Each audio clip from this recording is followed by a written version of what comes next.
प्रयास किया है मेरी सरकार ने, उन्होंने जो संबोधित किया है, मैं उसी विषय के ऊपर अपनी बात को फोकस करूंगा। 10 मिनट में पूरी हो जाएगी। मान्यवर, देश में झगड़ा यही रहा कि अपनी अंतर्राष्ट्रीय छवि को राष्ट्र से ऊपर सोचा गया है। अगर हम आज़ादी की बात करें, इतिहास पढ़ते हुए बड़ा अजीब सी लगता है।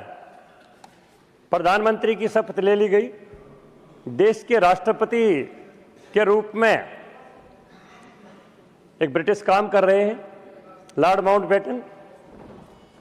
देश के सर्वोच्च सेनापति जनरल बूचर हैं और देश की सीमाओं का निर्धारण करने का काम सिरिल रेडक्लिफ कर रहे हैं, जिन्होंने कभी इंडिया को, यहाँ पे कभी हिंदुस्तान को देखा ही नहीं था।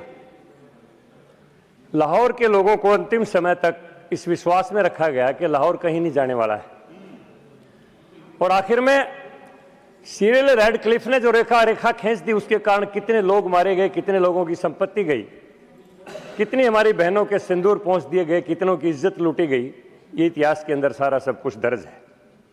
उसके बावजूद भी अपनी अंतर्राष्ट्रीय छवि को राष्ट्र से ऊपर समझा गया है। पाकिस्तान ने तमाम समझौते तोड़ते हुए कबालियों के बेस में जम्मू कश्मीर के ऊपर आक्रमण कर दिया। हमारी सेनाएं अदम्य साहस को दिखाते हुए उनको मुजफ्फराबाद तक वापस ले गई, लेकिन बीच में सीज फायर कर दिया और जो द्विपक्षीय मामला था वो यूएनओ को सौंप दिया, जिसके कारण आज तक वो समस्या बनी हुई है।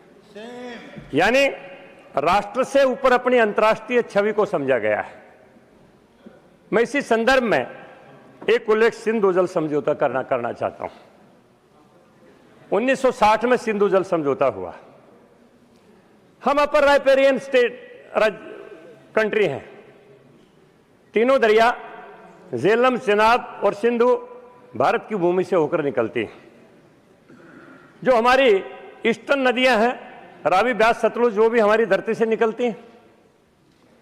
पाकिस्तान को पानी की जरूरत थी तो उसको यहां के हाथ जोड़ने चाहिए थे कि हमें कुछ पानी दे दो, लेकिन प्रधानमंत्री जी वहां गए और तीसरे हाथ एक संस्था को बीच में रखा गया, जबकि त्रिपक्षीय मामला ही नहीं था। वर्ल्ड बैंक को बीच में ले लिया गया।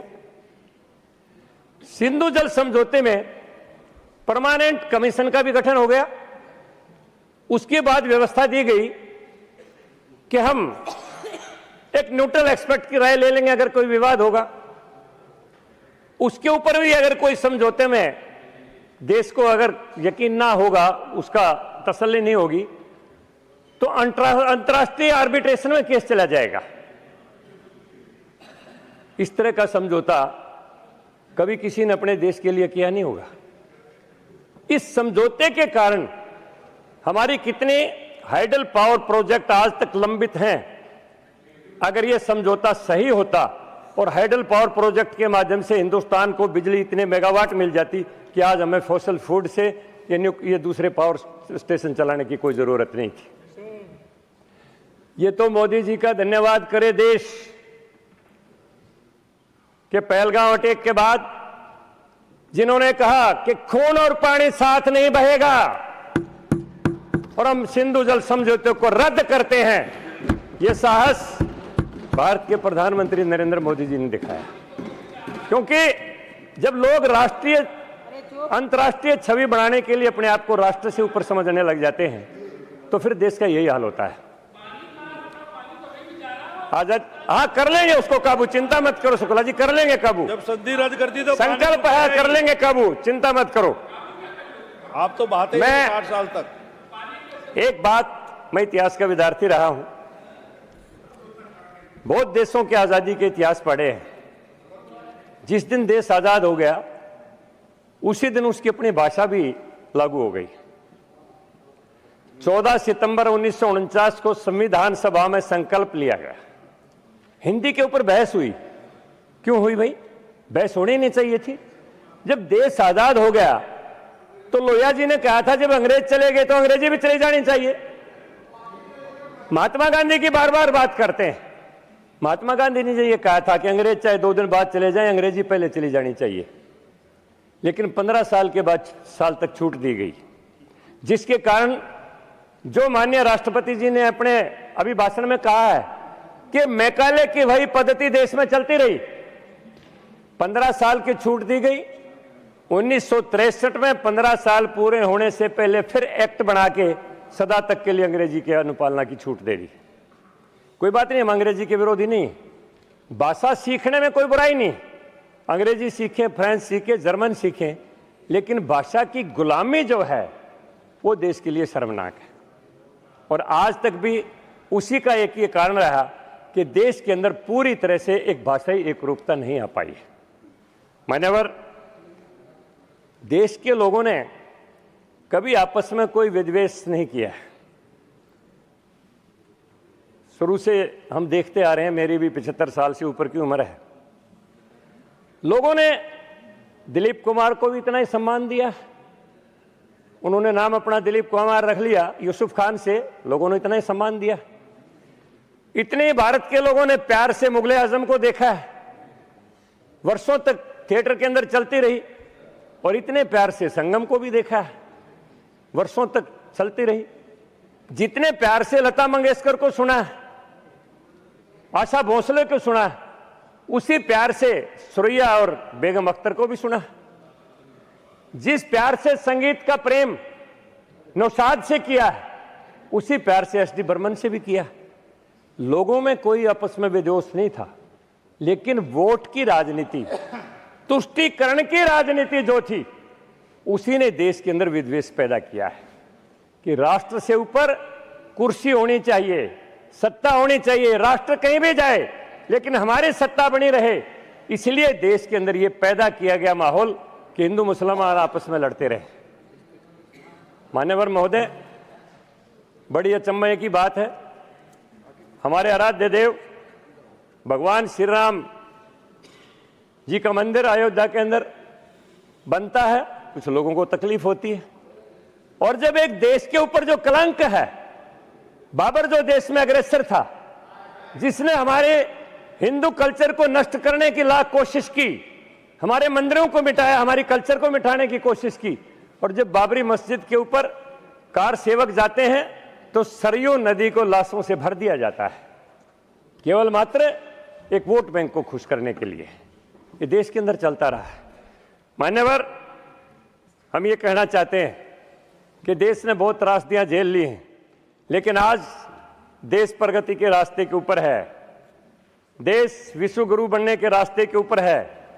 और माननीय राष्ट्रपति जी ने अभी भाषण में अपने संकल्प को दोहराया है कि 2047 के अंदर जब आजादी के 100 वर्ष पूरे होंगे तो भारत विकसित राष्ट्र होगा और सबसे ज्यादा आर्थिक रूप से संपन्न राष्ट्र होगा।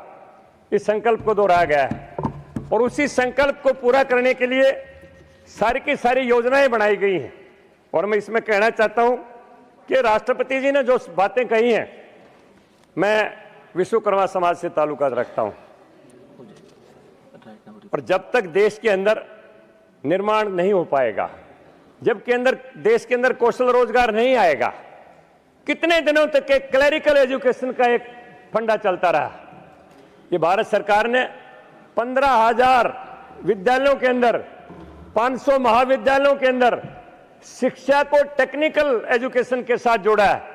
क्योंकि मेरे पूर्व अपने मुरली मिलन देवड़ा जी बोल रहे थे कि भारत सबसे ज्यादा बड़ा युवाओं का देश है, और मेरे युवाओं को जिस दिन उनके हाथ में स्किल होगी, उस दिन ये पूरी दुनिया के ऊपर भारत छा जाएगा। मान्यवर, मैं समय क्योंकि नहीं, बहुत लंबी बात करनी थी, लेकिन एक बात कह के मैं अपनी बात को समाप्त करूंगा कि भारत ने जो अब तक इतिहास के जमेले झेले, देखिए 62 तक गोवा पुर्तगाल के अधीन रहा, 1976 में सिक्किम मिला, लेकिन आज भारत पूरा का पूरा एक संगठित देश है और पूरी राष्ट्रीयता से ओतप्रोत देश है। इसमें सभी लोग मिलके राष्ट्र की एकता और अखंडता और इसके विकास के लिए हम सब काम करें। यही आह्वान माननीय राष्ट्रपति जी ने कहा है कि मतभेद हो सकता है विचारों में, मन भेद में ना ले जाएं और राष्ट्र की उन्नति के लिए काम करें। इन्हीं शब्दों के साथ मैं इसका प्रस्ताव का समर्थन करता हूं। Thank you Jangra ji, thank you very much. Next is Honorable member, Mrs. Ranjit Ranjan. जी सर माइक। धन्यवाद जी, आपके माध्यम से राष्ट्रपति अभिभाषण में बोलने का मौका मिला। सबसे पहले मैं 28 जनवरी 2026 को राष्ट्रपति अभिभाषण पर अपनी गहरी चिंता और निराशा व्यक्त करती हूँ। मुझे 2025 याद आ गया जब राष्ट्रपति अभिभाषण में रिफॉर्म, परफॉर्म, ट्रांसफॉर्म की बात की गई थी, जो जुमला गूंजा था। इस बार मैंने भाषण सुना तो उसमें सिर्फ रिफॉर्म रह गया था। यह कैसा रिफॉर्म है? किसानों को बर्बादी के कगार पर छोड़कर, मजदूरों को काम का अधिकार छीनकर, जो आपने मनरेगा में संशोधन करके छीना, युवाओं को बेरोजगारी के दलदल में धकेलकर और मध्यम वर्ग को महंगाई की आग में झोंककर यह सरकार किसका रिफॉर्म दिखा रही है? अब सरकार ऐसा परफॉर्म कर रही है सभापति जी कि उनके रिफॉर्म से पॉल्यूशन परफॉर्म कर रहा है। लगातार पेड़ों के कटने के कारण पहाड़ों में लैंडस्लाइड, बादल फटना, पिछले साल धराली, हर्षिल, कई जगहों पर पहाड़ों का धंसना, बाढ़ आना। अब तो पहाड़ और नदियां भी इस परफॉर्मेंस से सरकार को चेतावनी दे रही है कि ऐसा होना भी सरकार के गलत रिफॉर्म का नतीजा है। जैसे अरावली के लिए सुप्रीम कोर्ट को परफॉर्म करना पड़ा। बहुत सारे एग्जाम्पल हैं, जानवरों का खेतों में घुसना, पहाड़ों का लगातार धंसना, जहरीली हवा का बहना। सरकार के इस ट्रांसफॉर्म से अब प्रकृति भी अपना परफॉर्मेंस दिखा रही है। दुर्भाग्यवश इस सरकार का ध्यान इन वास्तविकताओं की ओर आकर्षित करना सभापति जी बहुत कठिन होता जा रहा है। अक्सर यह शुतुरमुर्ग तो जानते ही होंगे, शुतुरमुर्ग की तरह व्यवहार करती है यह सरकार। जैसे शुतुरमुर्ग सिर को रेत में दबा लेता है कि कुछ भी असुविधा है, मैं नहीं देख रहा हूं, सच्चाई को स्वीकार नहीं करता है, लगातार आत्म संतोष की मुद्रा में रहते हैं, उसी तरह शुतुरमुर्ग की तरह यह सरकार भी आत्म संतोष की मुद्रा में है। कोई भी चिंता जताई जाए उसे आसानी से नजरअंदाज कर दिया जाता है और आंकड़ों का चुनावी रूप से हवाला दिया जाता है, जिनमें से कई तो 2014 या उससे पहले के वर्ष की तुलना प्रस्तुत करते हैं। क्योंकि अभी भी मैं सुन रही थी, कोई भी 11 साल का अपना रिकॉर्ड नहीं बता रहा है, ताकि ये दावा किया जा सके कि देश में जो भी प्रगति हुई है वो इन 11 सालों में हुई है। ये तरीका राजनीतिक उद्देश्यों को तो पूरा कर सकता है सभापति जी, लेकिन ये भारत के लोगों के हित में नहीं है। माननीय महोदय, मैं छात्राओं और युवा की बात करना चाहती हूँ। अभी मिलिंद सोरस साहब भी बहुत बढ़ाई कर रहे थे सरकार की, युवाओं के साथ बहुत बढ़िया कर रहा है, क्योंकि राष्ट्र अपने युवा वर्ग के साथ कैसा व्यवहार करता है वो उसके भविष्य को गंभीरता से लेने का मापदंड तय करता है।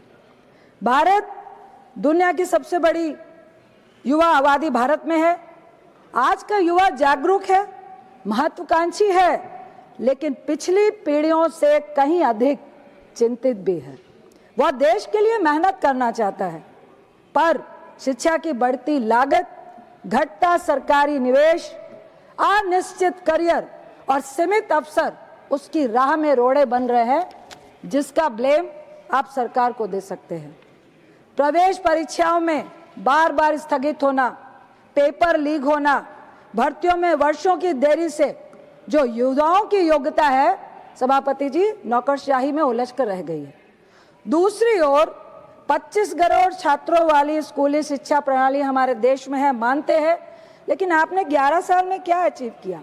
अभी भी तो 11 और 12वीं में पहुंचते पहुंचते जो हमारा नामांकन जो रेशियो है आज भी 58.4% है, और जो सकल उच्च शिक्षा, हमारे एचआरडी मिनिस्टर साहब भी बैठे हैं, जो नामांकन अनुपात है लगभग 30% ही है।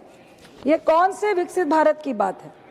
मुझे खेद है कि राष्ट्रपति अभिभाषण में यूजीसी विनियम 2023 के क्रियान्वयन से उत्पन्न असमानताओं तथा विदेशी एवं भारतीय उच्च शिक्षण संस्थाओं के बीच जो बहुत महत्वपूर्ण है, नियामकों, समानताओं और संस्थागत न्याय सुनिश्चित करने की आवश्यकता का कोई भी उल्लेख राष्ट्रपति अभिभाषण में नहीं था।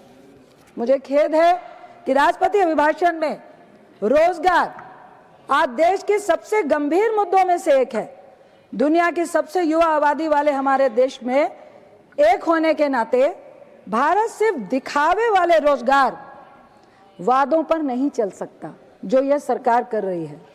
नौकरी की कमी, अंडर एम्प्लॉयमेंट और असुरक्षित अनौपचारिक काम जैसे गिग वर्कर, प्लेटफॉर्म मजदूर और पीएसयूज के आउटसोर्स कर्मचारी को आप नजरअंदाज कर रहे हैं।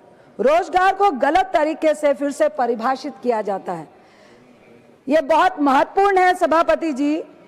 यहाँ सिर्फ जीवित रहने वाली गतिविधियों को ही सफलता दिखाया जा रहा है जो देश को गुमराह कर रहा है। नए श्रम कानून जिन्हें सरलीकरण के नाम पर बनाया गया, कर्मचारी सुरक्षा कमजोर हुई, हायर एंड फायर आसान किया गया कि मिनट में हायर किया, मिनट में उसको नौकरी से निकाल दिया।